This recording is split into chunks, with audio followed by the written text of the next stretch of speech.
It's time for the Week in Review. Look at national, regional, and local stories from the past week. Here's Brandon Hansen, Managing Editor of the Chewelah Independent, and Scott Allen, Managing Director of Northern Lights Public Radio. All right, Brandon, starting off our show this week, it's on everybody's tongue. It's in their hair. It's on top of their car. They're slipping and falling in it. It's snow. Yes, lots of snow. Have you had enough snow? I'm kind of getting sick of it. Yeah. But I know the skiers aren't. And I know we needed it. Yeah. You know, and I was getting kind of excited on January 31st when there was dandelions, but it would have made for probably a horrible summer. Yes, right? it would have made for an awful summer. And that's kind of our lead story this week. The outlook for the inland Northwest was worrisome earlier this winter with a drought prediction and a winter that was providing a weak showing of snow. Warm weather in January only furthered these worries, but February, as well as we can tell when we look outside, brought some relief to those looking at a dry summer. Reports from the Spokesman Review say record-level snowfalls in February helped replenish snowpacks in the Cascades and the Panhandle of Idaho, and even here at home. Currently, Washington's main mountain range has a snowpack of 85% of normal, while Idaho has a snowpack that is 90 to 95% of normal. And while there's still concerns and predictions for a dry summer, this stretch of winter weather is extremely helpful. Yeah, going into February, the snowpack numbers were not great, but we've just been hit by storm after storm. And this is kind of at least a little bit odd to me because it seems like we're just getting storm after storm of like 2 to 3 inches, 2 to 3 inches, 2 to 3 inches. Yeah, there's not a lot with them. Right. And it's not like that, foot dump or that, 8-inch dump that we're kind of used to around here that hits every once in a while. It's been more just light snow. And that snow that came through, which when people were listening to this online and stuff, would have been Wednesday night, that we just got a few inches from here in the valley. Dry. There's no moisture content in that snow whatsoever. It's more like dandruff coming down than snow. But it was crazy. I was up late, and a little after midnight, it was coming down hard. And I was thinking, we're just going to get hammered. And even then, it was like powder, but big flakes. Yes, which was kind of weird. Just no moisture in them.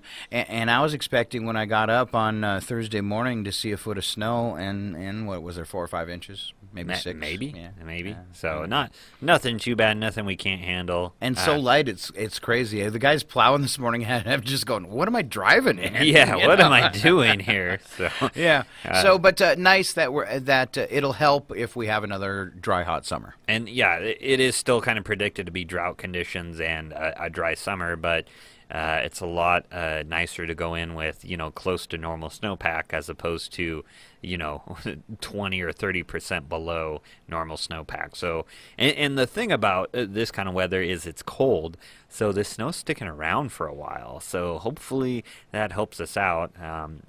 Predicting fire danger is a lot like farming. Nothing's ever the ideal condition, and you can think something's shaping up well, and it just goes downhill in a hurry. So we'll see what this summer has in store for us. Even something like this, you can go, oh, look, we've got this great snowpack. Let's say like down here in the valley. The snow we've had has been really dry. We've got a lot of it, but it's not deep because it's evaporating. Right. I mean, it's shrinking in that. So then you think, we got a lot of snow, but then at the last minute, the climatologist will come in and say, oh, no, it was too cold. So all your snow, you didn't have a good snowpack. Right. What you thought you had because it was such dry snow, there wasn't a lot of moisture content, especially because it stayed cold for so long before it finally warmed up and melted. That kind of stuff comes to play in that. So you can think, we're doing good, and then find out, we didn't do as good as we thought. Right. Yeah. Even if we do have a lot of snow or a wet spring, what those, the fire danger people will tell you, or the firefighters and the departments will say,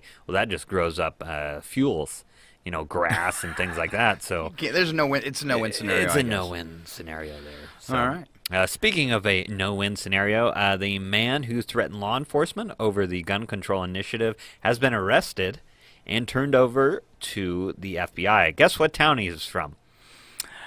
I don't want to throw anybody under the bus like that.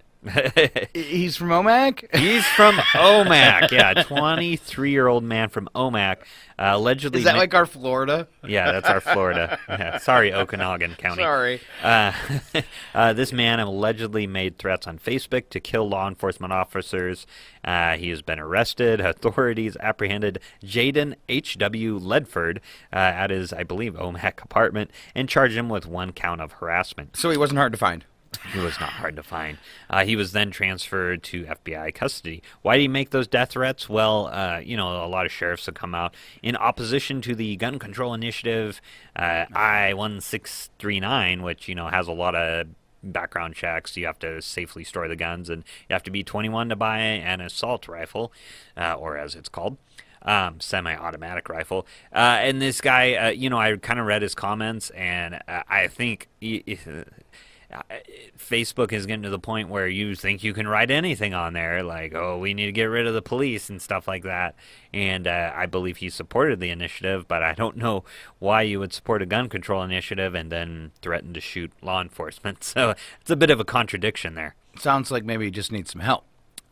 He needs something. He's getting it now. He's getting it now. Hey, if you guys want a warm room, small cells, start threatening law Guess enforcement. what? You drew the short straw. Yeah, you drew the short straw. Because, that'll get you in trouble in a hurry if you start threatening law enforcement there. All right. Some kids could possibly get in trouble in our next story. No! Washington State House has passed a bill that will raise the age for smoking and vaping nicotine-laced products from 18 to 21 by a vote of 66 to 30. It now moves into the Senate. Some lawmakers who objected to the bill said that people old enough to vote and join the military are old enough to make their own decisions. One lawmaker stated that studies have shown 95% of people who don't smoke by age 21 will never start. Yeah, this is one of those tough, where our rights, we should be able to do what we want with our bodies, but also, you kind of have to consider the thing is, like smoking, right, just regular smoking cigarettes, in terms of teenage use had just dropped off, right? A lot of teenagers not smoking. It had done a really good job with how everybody kind of campaigned against how smoking was bad for your health, but vaping came along and just shot through the roof. Yeah, just wiped out all that progress that had been made to kind of curb. Isn't that horrible? Yeah. Where's the person that invented the vaping idea? We should find him. I don't know. But so, what they're trying to do is, again, try and tackle this epidemic of teenagers vaping, which we've kind of proven is not any more healthier than the stuff smoking. That's come out recently definitely puts this scare into you. And I've always thought, a lot of times you don't know where that stuff's coming from. And some of the fluids are going to be from China, and we know how much they care in what we're consuming over here, So it's dangerous. Yeah. Yeah, especially when you're burning something and putting it into your lungs. Now, though, it does open a whole can of worms with the whole, okay, well, don't raise it to 21. Why was it 18 in the first place? Well, my question, though, is drinking is at 21, so... So now we're going to roll that back? Are we going to roll drinking and well, marijuana I don't back think to 18? No, that's what I'm saying. There's right. Their justification isn't a good one to stand on because there's too many other things that are in that same arena. Right. Because, why do you allow this? Okay, and not that then kind why of can you go into the military and at 18, but you can't drink or smoke? Right. Well, but then there'll be other people say, well, when you're in the military, I'm sorry, you can at 18. you can go to the officers club or whatever, right. And you can smoke and drink at 18 when you're in the military. Well, so it's not really a fair argument because, when you're on base, you're legal. Yeah. Well, the weird thing, too, with this is I believe this would probably just outlaw the sales, 18 to 21-year-old. Not so much. I mean, I don't think anybody's been arrested for smoking a cigarette. I could be wrong, though, but you could correct me. Be hard-pressed, yeah. But it usually has to deal with, selling it to people that age, which I think, at least to me, you can regulate the selling and the ages and stuff like that. That's commerce. It's just too bad that we had this whole new vice when we were making steps in one area to have this whole new vice pop up and pick up the slack. It's gross, actually. It's weird to me because in one sense, you are talking about people's rights, but on the other hand, nothing really great comes out of smoking. Nothing good is going to come out of it. Period. Yeah. But for someone who has a nicotine addiction, I get that. Right. But it isn't. It's it's like trading for two left shoes. Right. Right. I'm going to quit smoking and start vaping. And yeah, vaping's bad. That's from what I heard. It is. Well, not they're any trying, better. and I don't know if it's true or not because you never know with the propaganda machine. But they're making it sound a lot worse than smoking. Right, right. Everybody go back to regular smoking. So, it was funny. Remember the big hubbub around here when smoking got kicked out of like bars and all that, restaurants and stuff. Now I don't even think twice about that. And it's like now when I'm like, for some reason I might be around somebody smoking or it pops up, it's almost like jarring to me. It's kind of weird how that changed. But I remember as a kid growing up, I mean, you go to the restaurant, it smelled like smoke. You go to the bar, it's as a kid. But you know what I mean? Like you go places and it smelled like smoke. And now areas don't. I took a friend to the casino who had never been there before to eat, and we walked in, and she saw people smoking, and she went, "You can smoke in here?" Yeah, isn't it like? And I was like, "Yeah, it's a casino." Isn't it jarring? I remember, watching and had enacted this. I don't think Idaho has. Maybe they have since then, but we went to Idaho and went into a bar, and everybody's smoking, and it was almost jarring. It was just like, whoa, what's going on here? Because we weren't used to that. What's a problem for a lot of people because sometimes drinking and smoking go hand in hand. Yes. If you're doing one sin, you might as well double up. Yes, that is very true. There are a lot of drinkers and smokers. Like they don't smoke on their own, but once they start drinking, they start smoking. I like that. If I'm going to do something that might be unsavory, I'm doubling up. Yeah, doubling up on that. So, but yeah, that's a complicated topic. But yeah. Also, some people think like if the House passes a bill, it's a law. No, it has to go to the Senate. So that's how our government works. The same House, thing Senate. just happened. A big gun control Yeah. bill today passed that would require background checks for everyone. Across the country. And it passed today, but they don't expect it to pass the Senate. But they said, it's the first time in several decades that this strong of a gun control bill has made it through the House. Right. So. And yeah, that's what people think. Oh, it's a law now, but it's like, yeah, it has to go through the Senate, which is controlled by Republicans. Yeah. So, and they're usually pro-gun. So What they were really surprised at is 8 Republicans joined in the House on the bill to pass it. Okay. Yeah, they were. Yeah, it was kind of surprising. So, most the gun advocates, I know there has been pushback from background checks, but it seems like some gun owners are like, okay, yeah, fine, background checks. I have nothing to hide, so yeah. So it's kind of, but let's not get into gun control. Yeah, we'll be here for 30 minutes. So. Somebody might shoot at you. Yeah. But I have no opinion on gun control. Right. Wait, let me get my hand in the camera. Yeah. Talk to that guy right there. Yeah, him. Yeah, there we go. Right. All right. But moving on, kind of shooting things, but Fish and Wildlife proposes eliminating antlerless white-tailed deer hunting in 2019. So this would mean that hunters would not get the chance to get a antlerless white-tailed deer in 2019. So like the does and deers that don't have antlers. Why do they call them antlerless and just not say does? Well, maybe some males don't have antlers. Okay. They're kind of the Don't raise your. Yeah. I'm not that deer. I'm not that deer. I don't know. Maybe they're in disguise or something. They figured it out. I even made you blush a little. It made me, Sorry, it's not a comedy show. But Fish and Wildlife is recommending the elimination of these antlerless deer permits in game management units, basically in northeastern Washington or eastern Washington, and they're going to vote on it today at the Fish and Wildlife Commission's Spokane meeting. According to Fish and Wildlife biologist Anne-Marie Prince, who lives in Chewelah, actually, she said that the department has heard feedback from hunters that they are concerned about the white-tailed deer population, and this is one of the ways they can address that concern. This has actually been in our paper, and I believe in the Statesman as well, and what they've recommended is, don't let people shoot antlerless deer, at least for a few years, to help rebound. And last year was actually the first time in a long time that modern rifle hunters could apply for antlerless deer permits.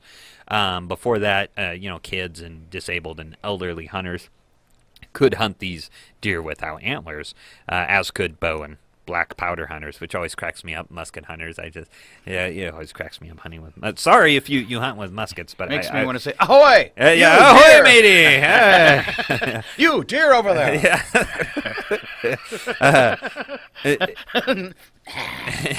Wait! Yeah, hold on, dear. I gotta reload my gun here. So sorry. But yeah, so they're the hunters are complaining about the number of deer in the area, and Fish and Wildlife is thinking about doing this. But then if they do this based on decreased harvest numbers, then the disabled, the youth, and the elderly hunters are like, hey, that was our one shot to get a deer, because it's a little bit easier. Sure. Because as soon as you narrow down the kind of deer you can get, it becomes a lot tougher to get said deer. So it's more changes. This is kind of a big one, though, because I remember as a kid, I could have shot a doe if I wanted to, with a permit and stuff. And to see this kind of go away is, I hope it helps the deer population. Is it officially going away? Because now that I know today, it's this event that's going on is it the Ramada at the airport from Fish and Wildlife? It's going on Friday and Saturday. Yeah, Friday and Saturday. I don't know. I don't know which way they're going to vote, but if hunters are for it, and then also Fish and Wildlife biologists are for it, I'm must be a done curious deal. who is against it. So, Okay. But I could see some people getting worked up, because anything Fish and Wildlife does, it tends to work up people. But more game management is tough. I just have to say that it's really difficult. You're dealing with wild animals. You're dealing with populations. I mean, if somebody really want to get controversial, they could be like, well, the deer or the wolves are kicking down the deer population and stuff. But we've had a lot of deer around here. I mean, we've been known in the state. People travel from all over to deer hunt here. So, well, I didn't understand when you were saying this story, because I have been up, unfortunately with the problems we've had with our tower. So I've been up twice now in a snowcat to the top of the mountain. In the 3 years I've been driving up that mountain, I have never seen so many deer. They are everywhere. they are everywhere. Yeah, I mean, they're running across in front of us back and forth while we're going up like dolphins. Right. When we're going up in the snowcat. And to hear that there's a deer shortage really surprises me, because to me they seem thicker than ever.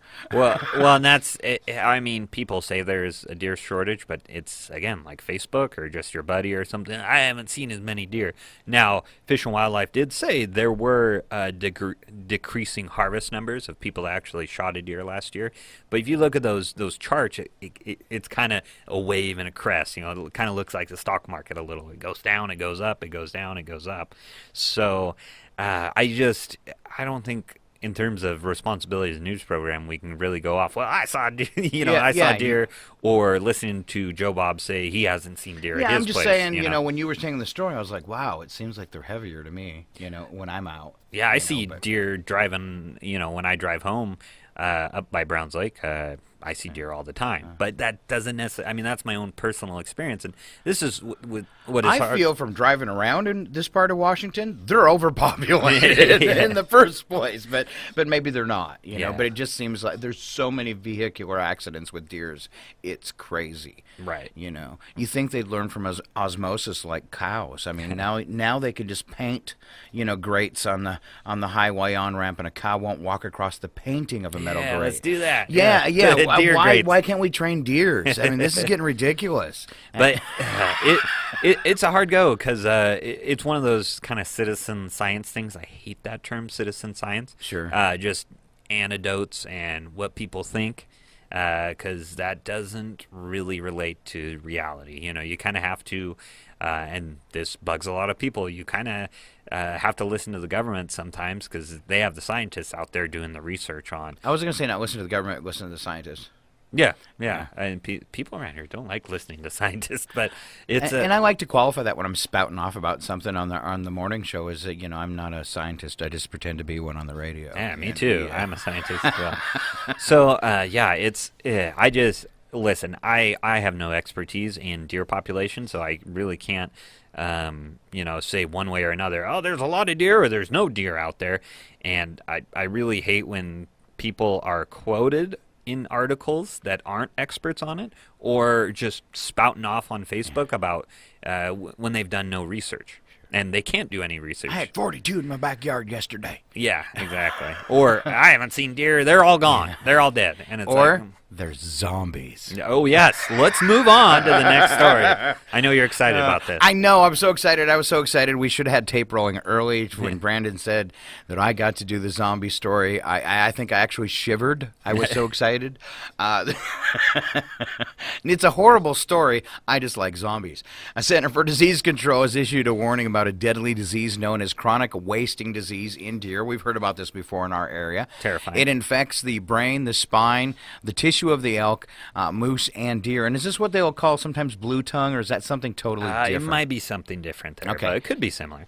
Also known as zombie deer disease. This has been observed and spread across Wyoming, Nebraska, Montana, Utah, Colorado, and some eastern states as well. CDC is alarmed for the potential of the disease to infect humans.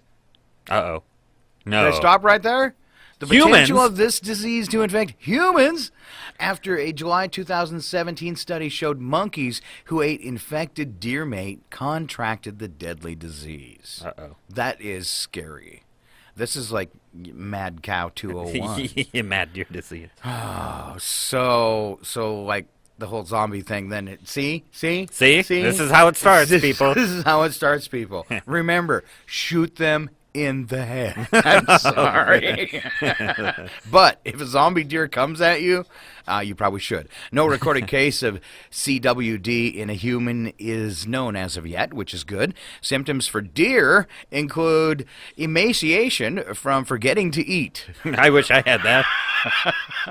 Stumbling. I have that. Aggression, sometimes. Lack of fear of people, excessive thirst or urination, and excessive drooling. I might already have this, to be honest. Well, I don't see a problem with any of this. This is just a Friday night for you, isn't it? This is being 50. Look, I'm so red from laughing I could have a heart attack right now. There are no known treatments or vaccines for chronic wasting disease, or as they've named it here, zombie deer disease, and the disease is fatal. So that's really scary if it could get into the, in all seriousness, if it could get into the human population. And that's a terrifying makes, part. Yeah, swine flu look like a day in the park. Right. CDC is telling people to test their venison or elk meat before eating it. More information can be found here. It is cdc.gov. And then in the page you click on is prions, and then it chronic wasting disease. But they've got a search box there, I'm sure, on the homepage. Yeah, they do. So yeah, cdc.gov. Especially you hunters, keep an eye out for it, because that'll help them find out where it's spreading and all that kind of stuff. So right. I imagine if Fish and Wildlife, if you've gotten one of these, they want to know, right? Right, exactly. And the map basically has all of Montana covered, and that's not very far from here. And you got free roaming animals like deer. They could kind of cross over here. One thing I think is this has got to have Sasquatch really concerned. It really does. Sorry. Well, if there's a Sasquatch zombie disease, we're in trouble. Then it's definitely slipping to humans. But and the thing with this, I like how they call it zombie, but it's obviously like humans aren't going to turn into zombies, but it could be deadly to them. And it almost sounds like a mad cow kind of thing, because yeah. the emaciation, the forgetting to eat, the stumbling, and the aggression, it sounds like whatever's going on in this, and once again, we're not doctors, but it sounds like it's got a lot of thing to do with maybe hydration in the brain and that kind of stuff. So sounds painful, to be perfectly honest with you. Yeah. So, and that and with no known treatments and stuff like that, better play it safe. This is why they're announcing. The CDC probably doesn't like to ring the warning bells, too much there. So they're probably jumping on the gun without any cases detected yet. But they want to make sure people just are being careful with their deer meat there. All right. So if this comes out and some gets close to our neighborhood, we should probably we could do that on this show too. Is get a list of what to look for and to just make sure it's easily available for people. Or at least they've heard it in their head before. Right. When They they're out remember hunting. it there. Yeah. So. Scary stuff. All right, sports pretty much dried up around the area? Yeah, it's spring sports right now, and there's a foot of snow on the ground, so we're going to be waiting before we see some baseball, softball, and track there. Some stories that are coming out or should be out in the paper this week. We do have a story. The Washington Auditor's Office did release some statements in a report on the county's use of homelessness funds. They said that the county didn't use the proper process in terms of divvying out those funds. Is this in regards to the big hullabaloo before the election this year where that house was moved? Yes, the house was moved, and then to benefit just one family or something, right? So it really became into question. Yeah. One family, and then there's also another. It started out as a Habitat for Humanity project, and then it kind of grew. Now this house does help people with spinal injuries. So I look at both instances, and the county is trying to help people, but I think what the auditor's office was saying is you need to have more guidelines and work with. They had at least 3 or 4 guidelines that the county should enact. Well, it was a large amount of money to move. I don't know how the house came up. If they purchased, I don't know any of the background, but I know it was what I heard is at least in the forums that was the issue was the amount of money that's spent to move this one house that that amount of money only benefited one family, and people were upset about that. One basically 2 people in that house, I believe, and then that other house, the home for the people with spinal injuries, somebody gets to live there permanently. He also has a spinal injury and helps people kind of get used to being quadriplegic, I think. Do you know the amount of money from moving that house? Because $30,000. That's what I was going to say. $30K stuck. So yeah, that was definitely a big amount of money and got people's attention. Right. Exactly. So we have a story on that. We kind of have to wait and see what happens. The county prosecutor has said he has to look into what action he would have to take with that. The county commissioners are obviously going to appeal the decision, but they've also said, hey, we're going to enact the things that the auditor said we should enact to use this fund. In the forums in Colville, when it was brought up during the debates, the crowd actually booed over it. Yes. People were really upset, but it didn't hurt re-elections. Yeah, I don't know. I don't know how that goes, and I think this case is something we just have to present the facts and people can decide for themselves. I do want to put it. So apparently, that's what I'm saying. Apparently, we're irritated enough to boo, but it would not to change their votes. Right. So right. Yeah. I do want to clarify because I know people just telephone this and get very confused. It's not like the county commissioners pocketed this money or anything like that. No. So. People were just upset that choice was made, and, Right. Obviously somebody agreed because they're saying, no, you need better guidelines. Right, and they did this, and they approved this in public meetings and stuff. This was all visible. Yeah, there was no misappropriation or mishandling of funds or anything like that. It was just how they were given out. Yeah, how are they were used and stuff. And that's kind of what it did, and it's probably why it didn't hurt elections at all, is it just made people irritated. Yeah. Why did we do this? Why did you let it happen? Pay attention. Right, exactly. So yeah. Another story we're working on is an update in the Wayne Peck assault case there. That's gotten interesting. There has been assault charges brought up against Mr. Peck and the person that assaulted him at night and put him in the hospital there. It's a very confusing case. It looks like, reading through court documents, it sounds like there was a catalyst to the assault at his place, which I believe included him. Now, this is from the police report. Okay. So I want to use this allegedly and not, Sure. not this is what happened. I won't make any jokes. This is Right, serious. exactly. Okay. But it sounds like, according to the police report, authorities have brought him up on some assault charges because Mr. Peck in question grabbed an employee at a local grocery store's hair and then brought out a knife and threatened to cut off the hair or something like that, or said she should cut off the hair. So once you start breaking out a knife and grabbing somebody's hair without them, consenting to that constitute as, kind of assault there. And then that kind of relayed into, if you remember the story we reported on earlier this year, that relayed into him being assaulted at his business and home, where some people showed up and kicked him to the ground and beat him there.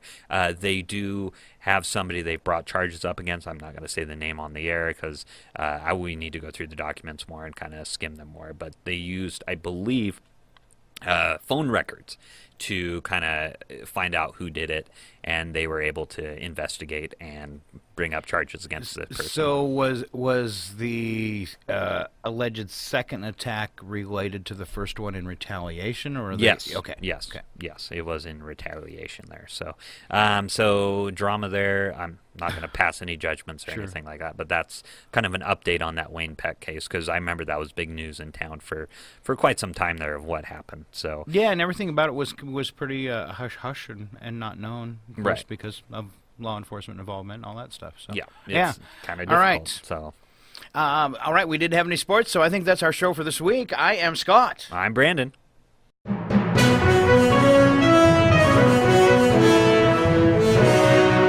Thanks for listening to the Week in Review with Brandon Hansen, Managing Editor of the Chewelah Independent, and Scott Allen, Managing Director of Northern Lights Public Radio. Past episodes are in video format on the Chewelah Independent's website and on KCHW's YouTube channel. This program was recorded and filmed at the KCHW FM studios in Chewelah, Washington.